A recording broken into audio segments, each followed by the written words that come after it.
Most people think celebrities make their money from movies and music, but the truth is far more surprising. Some of Hollywood's biggest stars didn't become billionaires because of acting or singing. They built massive business empires. From makeup brands to sports deals, these celebrities turned fame into billion-dollar fortunes. But then there's Taylor Swift, who achieved billionaire status primarily through her music. Her net worth officially crossed the $1 billion mark in October 2023, a testament to her unprecedented success. A significant driver of this immense wealth is her record-breaking Eras Tour, which generated over $2 billion in revenue, making it the highest-grossing tour of all time. Beyond ticket sales, the tour also saw substantial merchandising revenue, with some estimates placing sales at $200 million by December 2023. Taylor's journey to financial independence also involved a highly publicized battle for ownership of her music masters. After her initial master recordings were sold without her consent, she embarked on a strategic and successful endeavor to re-record her first 6 albums, releasing them as Taylor's version. This move not only allowed her to regain creative and financial control, but also significantly boosted the value of her music catalog, which Forbes estimates to be around $600 million. Taylor Swift's success is a masterclass in smart brand control. She meticulously manages her image and intellectual property, ensuring that every aspect of her career aligns with her vision. Taylor Swift didn't just dominate the charts, she rewrote the business rules of the music industry. Rihanna's journey to billionaire status is a masterclass in leveraging global fame into a thriving business empire, even with a reduced music output in recent years. Her strategic pivot into fashion and cosmetics proved incredibly lucrative. The cornerstone of her wealth is Fenty Beauty, a cosmetics brand launched in 2017 in partnership with the French luxury conglomerate LVMH. Fenty Beauty revolutionized the industry with its inclusive range of foundation shades, catering to a diverse customer base that had often been overlooked.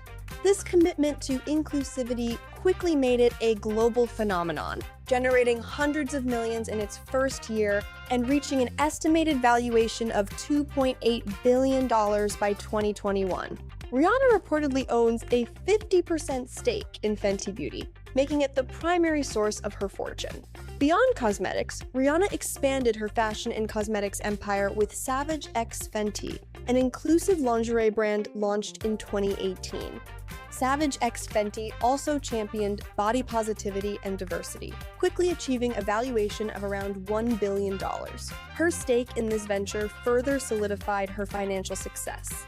Through these ventures, Rihanna proved that a pop star can build one of the biggest beauty empires in the world, transforming her celebrity into a powerful and profitable business legacy.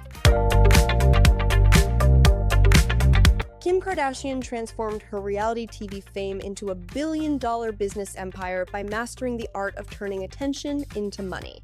Her journey began with the massive exposure from Keeping Up with the Kardashians, which ran for 20 seasons and made her a household name. This show, and its successor The Kardashians on Hulu, provided a constant platform, essentially acting as real-time market research for her ventures. Kardashian leveraged her immense social media marketing power, with hundreds of millions of followers across platforms, to directly reach and influence a global audience. Every post, every selfie, and every viral moment became a marketing opportunity, allowing her to bypass traditional advertising and significantly reduce customer acquisition costs. This direct-to-consumer model maximized profits and maintained control over her brand image. Her most significant business achievement is Skims, a shapewear and clothing brand launched in 2019. Skims quickly gained widespread acclaim for its inclusive sizing and diverse product range, resonating with consumers and achieving a valuation of $5 billion by 2025. Kardashian's hands-on approach to product development and marketing, coupled with her understanding of her audience's needs, has been pivotal to Skims' success. Beyond Skims, Kardashian has built a diverse portfolio of businesses. She launched KKW Beauty and KKW Fragrance in 2017, both of which achieved rapid commercial success. KKW Beauty, known for its contour kits, was valued at $1 billion in 2020 after Coty Inc. acquired a 20% stake. Although these brands were later closed for rebranding, they demonstrated her ability to turn beauty trends into booming businesses. She also ventured into mobile gaming with Kim Kardashian Hollywood and has engaged in numerous brand partnerships and endorsements throughout her career. More recently, she launched the skincare line SKKN by Kim in 2022 and co-founded the private equity firm SKKY Partners. Kim Kardashian's success lies in her strategic evolution from a reality TV personality to an entrepreneurial powerhouse, consistently turning her public persona and media attention into profitable business ventures. Jay-Z's journey from music icon to billionaire entrepreneur is a testament to his sharp business acumen and strategic diversification. While his music career laid the foundation, his true wealth stems from a sprawling empire built on various ventures. One of his most significant moves was the establishment of Roc Nation in 2008. This entertainment company quickly grew into a powerhouse, encompassing a record label, talent agency, media production, and even a clothing line. Roc Nation also expanded into sports management with Roc Nation Sports, representing numerous professional athletes across different leagues. Jay-Z's foray into the luxury beverage market proved exceptionally lucrative. He acquired Armand de Brignac Champagne, famously known as Ace of Spades, in 2014. He later sold a 50% stake in the brand to LVMH in 2021, a deal that significantly boosted his net worth. Similarly, his partnership with Bacardi to launch Douce Cognac in 2012 became a major success. After a legal dispute, he sold a majority stake in Douce to Bacardi in 2023 for an estimated $750 million, while still retaining a significant ownership. Beyond entertainment and spirits, Jay-Z has made substantial investments in technology and sports.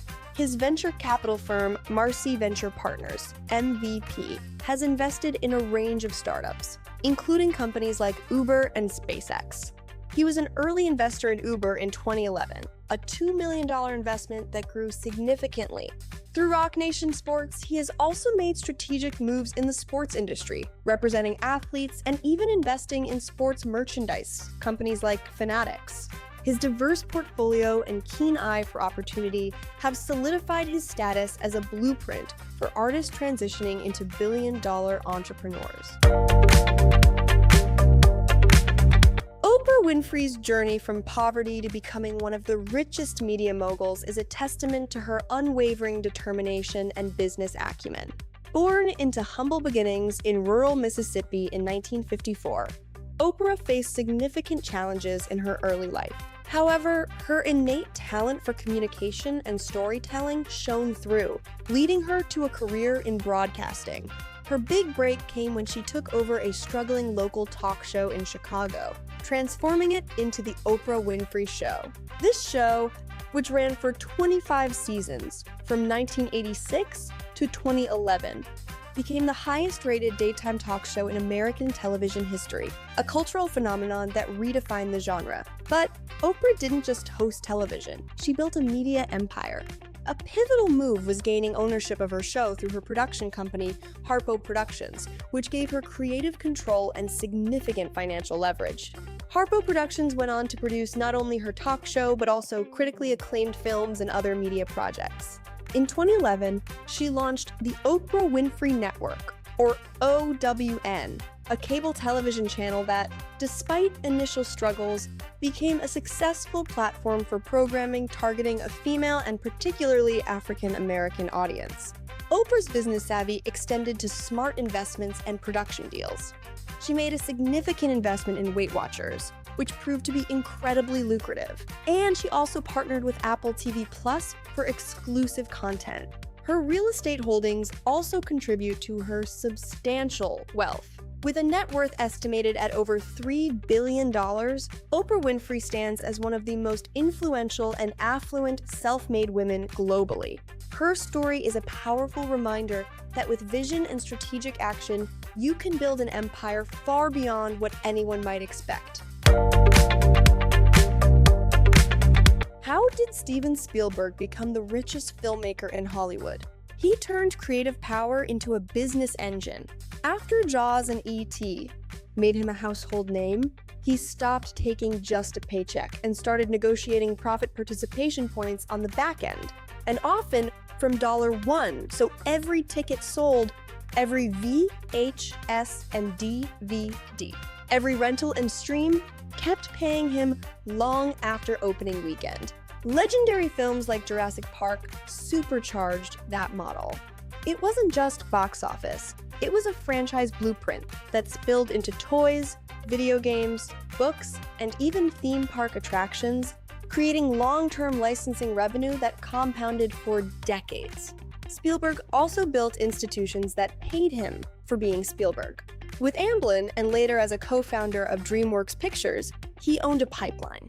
Development fees, producer fees, director fees, plus equity and library value from the films themselves. DreamWorks wasn't only a shingle on a studio lot, it was leverage in negotiations with distributors and financiers, which translated into better terms, richer output deals, and more upside on each project. Crucially, Spielberg guarded creative control. Final cut. The right collaborators.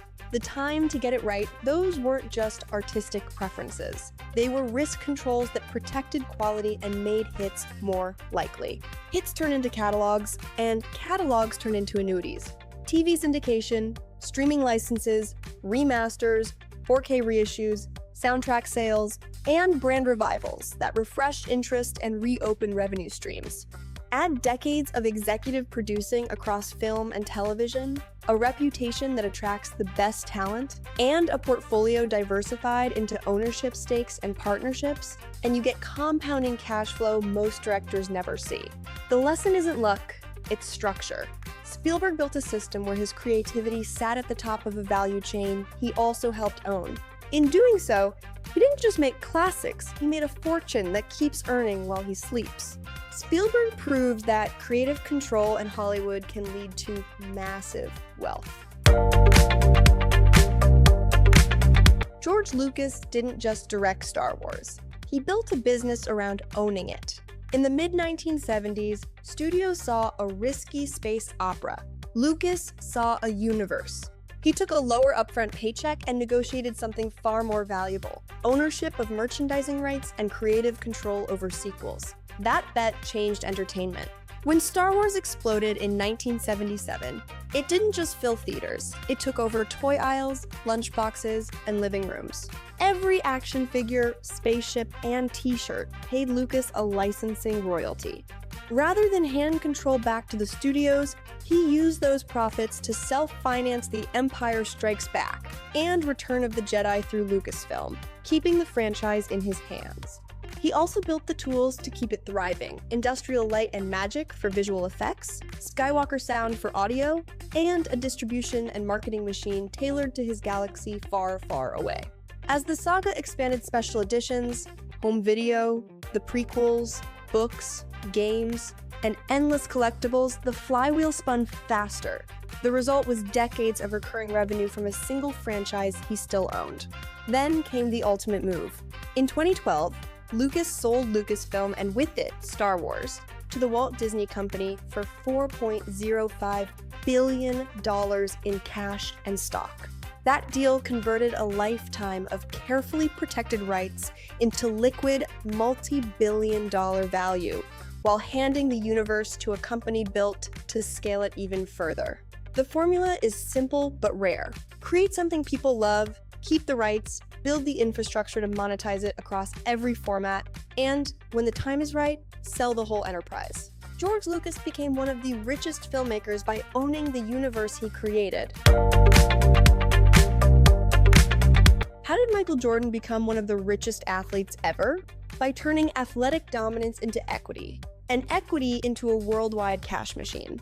Early on, he didn't just sign a shoe deal. He partnered with Nike to build Air Jordan, a brand with royalties and lifetime storytelling baked in. Those sneakers weren't just performance gear. They became cultural currency. Seasonal drops, retro releases, and the Jumpman logo extended his reach far beyond basketball, compounding year after year as new generations joined the hype. Then came the endorsement deals that stacked credibility and cash across categories: beverages, apparel, food, collectibles, tech, each one chosen to reinforce a premium image. Be Like Mike wasn't just a jingle, it was a demand curve. While most athletes chased salary, Jordan chased upside. He took the long game royalty structures, profit shares, and brand control, so every great moment on the court kept paying long after the final buzzer. The real wealth move? Ownership stake in Charlotte Hornets. Buying into an NBA franchise shifted him from pitchman to principal. Team valuations surged, media rights exploded, and when he later sold a majority position, he locked in the kind of gain that salaries and standard endorsements can't touch. Even with exits, the brand engine kept spinning. Air Jordan sells globally. Collaborations, refresh demand, and secondary markets amplify mystique proof that scarcity and story are business strategies, not accidents. Add in diversified bets across sports and media, and you get a portfolio designed to win in any season. In short, Jordan built a flywheel. Iconic performance fuels iconic products. Iconic products fund ownership. Ownership multiplies value. Value feeds back into the legend. Jordan didn't just dominate basketball, he built one of the most powerful sports brands in history. How did Peter Jackson become a billionaire filmmaker? He started far from Hollywood, in Wellington, making gleefully messy DIY movies and quietly building infrastructure wingnut films to produce, Weta Workshop to craft worlds, and Weta Digital to bend pixels into magic. Then came The Lord of the Rings. Jackson convinced a studio to shoot all 3 films back to back, kept ruthless control of budget and craft, and unleashed a trilogy that redefined epic cinema, grossed nearly $3 billion, and hauled in a freight train of Oscars 11 for Return of the King and 17 across the series. Crucially, he'd negotiated back-end participation and creative ownership stakes, so every ticket sold, every extended edition box set, every licensing wave didn't just crown his reputation, it compounded his equity. He reinvested that momentum into a full-stack post-production empire, Park Road Post, Stone Street Studios, and a rapidly scaling Weta Digital that became the secret weapon behind blockbusters well beyond Middle-earth. That flywheel, own the tools, own the pipeline, own a piece of the outcome, turned him from hired gun to platform builder. The tipping point came in 2021, when Jackson and his partners sold Weta Digital's cutting-edge technology and engineering arm to Unity for roughly $1.6 billion. As majority owner, he received a massive combination of cash and stock, while the artist continued as Weta FX, so he monetized the tech while keeping the creative engine humming. Add the Hobbit films, King Kong, and decades of global library revenues, and you get a rare equation in filmmaking: vision multiplied by ownership. Peter Jackson didn't just direct fantasies. He built the machinery that manufactures them, then sold part of that machinery at peak value. Peter Jackson turned fantasy storytelling into real-world billions. He didn't wait for permission, he built a direct line to his audience. Tyler Perry started with stage plays, small venues, and a relentless tour schedule, learning in real time what made people laugh, cry, and come back. Out of that grind came Medea, a no-nonsense matriarch who turned into a cultural phenomenon and a reliable box office engine. The key wasn't just the jokes, it was control. Perry wrote, directed, starred, and most importantly, owned the shows.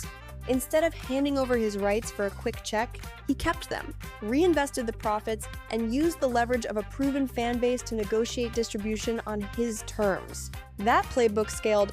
He moved into film and television with the same formula: fast, efficient productions, consistent themes, and a crystal clear promise to viewers while retaining ownership of the underlying content. Then he took the power move: Tyler Perry Studios in Atlanta. By buying the land and building the sound stages, he didn't just make content, he owned the factory. Now, revenue doesn't only come from tickets and TV. It also comes from renting stages, controlling post schedules, and capturing the long tail of licensing and syndication because the IP lives with him. Owning the studio property means he sets the calendar, the costs, and the creative pace. Owning the characters like Medea means sequels, spin-offs, and specials feed the same bankable universe without asking anyone's permission. It's vertical integration, but with a storyteller's heart. Know your audience, serve them consistently, and keep the assets that compound. From church basements to a sprawling studio campus, the through line is the same: build the thing, own the thing, and let time do the multiplying. Tyler Perry's success shows the power of owning your work. These celebrities prove that fame alone doesn't create billionaires. What really makes the difference is ownership of brands, ideas, and businesses. And in Hollywood, the stars who understand business often become richer than anyone ever imagined. Fame gets attention. Ownership builds empires. If you want the real lesson from the richest names in entertainment, it's this: create, control, and keep a stake in what you build. That's how stars become institutions, and institutions outlast the spotlight.